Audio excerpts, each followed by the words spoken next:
السلام عليكم ورحمة الله وبركاته. الحمد لله رب العالمين والصلاة والسلام على رسوله محمد وآله وأصحابه أجمعين أما بعد. প্রশংসা আল্লাহ তাআলার জন্য, দুরূদ এবং সালাম বর্ষিত হোক বিশ্বনবীর উপর সাল্লাল্লাহু আলাইহি ওয়াসাল্লাম। সম্মানিত দর্শক মণ্ডলী, আপনারা দেখছেন রামাজানের প্রতিদিন এর সপ্তম পর্ব। আজকের পর্বে আমরা আলোচনা করব রমাজানের ফজিলত সম্পর্কে ইনশাআল্লাহুল আজিজ। আজকে যে হাদিসটি আপনাদের সামনে উল্লেখ করব তা হচ্ছে তিরমিজি, ইবনে মাজাহ এবং মিশকাত গ্রন্থে হাদিসটি এসেছে। আবু হুরায়রা থেকে বর্ণিত, বিশ্বনবী সাল্লাল্লাহু আলাইহি ওয়াসাল্লাম বলেছেন, ইযা কানা আউয়ালু লাইলিম মিন কুল্লি শাহরি রমাদান, যখন রমাজান মাসের প্রথম রাত্রি আগমন করে আসে, সুফিদাতি শায়াতিন ওয়া মারদাতুল জিন্নাহ, অবাধ্য জিন এবং অবাধ্য শয়তানদেরকে আল্লাহ তাআলা বেঁধে ফেলেন। ওয়াগুলনাকাত আবওয়াবুন নার ফালাম ইফতাহ মিনহা বাব, আর এই মাসে আল্লাহ সুবহানাহু ওয়া তাআলা জাহান্নামের দরজাসমূহকে বন্ধ করে দেন। ফালাম ইফতাহ মিনহা বাব, এই মাসে তার কোনো দরজাকে খোলা হয় না। ওয়াফুতিহাত আবওয়াবুল জান্নাহ ফালাম ইউগলাক মিনহা বাব, এবং জান্নাতের দরজাসমূহকে খুলে দেওয়া হয়, এই মাসে তার কোনো দরজাকে বন্ধ করা হয় না।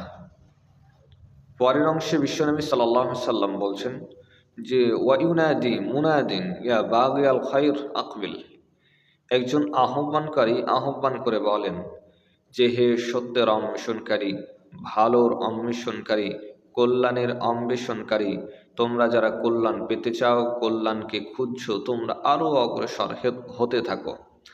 ওয়া বাগিয়া শার আকসিরন, আর যারা মন্দের অন্বেষণকারী আছো, খারাপের অন্বেষণকারী আছো, তারা থেমে যাও, এ মাস থেকে ভালো হয়ে যাও, সামনে অগ্রসর হয়েও না। ওয়ালিল্লাহি উতাকাউ মিনান নার ওয়া যালিকা কুল্লা লাইল, আর আল্লাহ তাআলা এই রমাজান মাসের প্রত্যেক রাতে বহু জাহান্নামীকে জাহান্নাম থেকে মুক্তি দিয়ে দেন। সুবহানাল্লাহি ওয়া বিহামদিহি।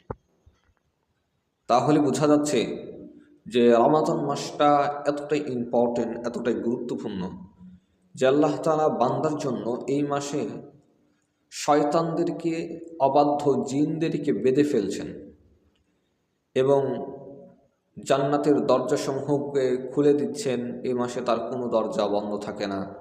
জাহান্নামের দরজাকে বন্ধ করে দিচ্ছেন, এই মাসে তার কোনো দরজা খোলা থাকে না।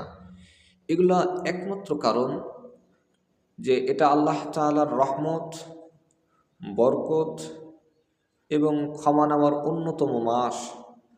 এই জন্য আল্লাহ তাআলা এই সমস্ত কাজগুলো করে থাকেন।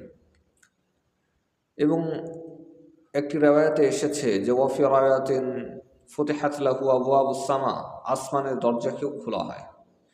তো এই যে আসমানের দরজাকে কেন খোলা হবে, কি প্রয়োজন? এর একমাত্র বান্দার সুবিধার জন্য এবং বান্দাকে রহমত বরকত প্রদান করার জন্য আল্লাহ সুবহানাহু ওয়া তাআলা আসমানের দরজাকে খুলে দিচ্ছেন, জান্নাতের দরজাকে খুলে দিচ্ছেন এবং শয়তানদেরকে বেঁধে ফেলছেন। তাহলে বোঝা যাচ্ছে যে এই মাসে যে শয়তান বাধা থাকে, শয়তান বাধা থাকা সত্ত্বেও যারা পাপে লিপ্ত হয়, পাপ কাজ করে, এটা তার নিজের আদতের জন্য, অভ্যাসের জন্য, তথা এখানে শয়তানের কোনো হাত নেই। শয়তান তো বাধা আছে, শয়তান তাকে পাপের দিকে নিয়ে যাচ্ছে না, বরঞ্চ তার কামনা বাসনা, তার আদত অভ্যাস, এগুলোর কারণে সে পাপে লিপ্ত হচ্ছে। তাই এই মাসে মানুষ চাইলে সহজে পরিবর্তন হতে পারে, ভালো হতে পারে, কারণ শয়তান তো বাধা আছে। শয়তান তাকে ধোঁকা দিচ্ছে না, বরং সে যেই পাপগুলো করছে সেগুলো সে নিজে থেকেই করছে। তো অবশ্যই আমাদেরকে চেষ্টা করতে হবে এই মাস থেকে ভালো হওয়ার। আসমানের দরজা খোলা, জান্নাতের দরজা খোলা, মানে এর দ্বারা আল্লাহ তাআলার রহমত প্রকাশ পাচ্ছে, যে আল্লাহ তাআলা দয়া করেছেন বান্দার প্রতি, জাহান্নামের দরজাকে বন্ধ করে দিচ্ছেন। কিন্তু তার মানে এটা নয় যে জান্নাতের দরজা খোলা মানে এই মাসে আমি মারা গেলেই জান্নাতে যাব, বিষয়টা কিন্তু এমন নয়। আর জাহান্নামের দরজা বন্ধ তার মানে এই মাসে আমি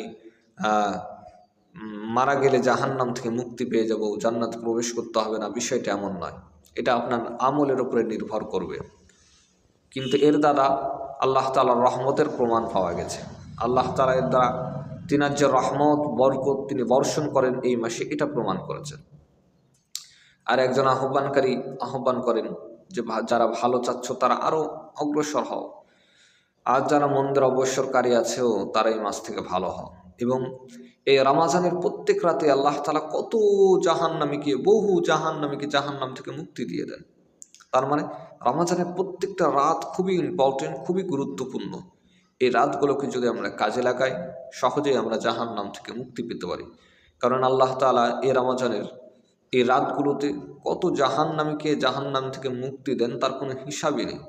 তাহলে আপনি একটু আল্লাহর কাছে যান, ইস্তেগফার করেন, ক্ষমা করেন, তাহলে তো আল্লাহ তাআলা আপনার পাপগুলোকে ইনশাআল্লাহ ক্ষমা করে দেবেন।